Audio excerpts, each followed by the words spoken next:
Our Korean barbecue restaurant exhaust hood. First off, the overall dimensions. Radius of the smoke outlet is 10.5 inches, and the overall height from the bottom to the top of the filter box, we have 44 inches tall.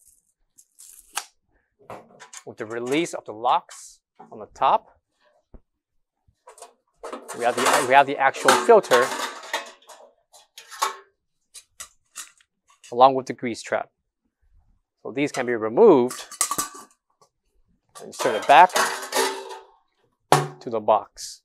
Coming to the left is an extension cable, and to the very left and right are handles. These handles is for the purpose of extending or narrowing the neck of the exhaust hood. So on the top, this cable or this extension will hold the neck of the exhaust hood in position. So whether if you have it extended or narrowed away from the cooking pit of the Korean barbecue, this cable right here will hold its position. Last but not least, on the very back of the exhaust hood will be the UL certification along with information for this exhaust.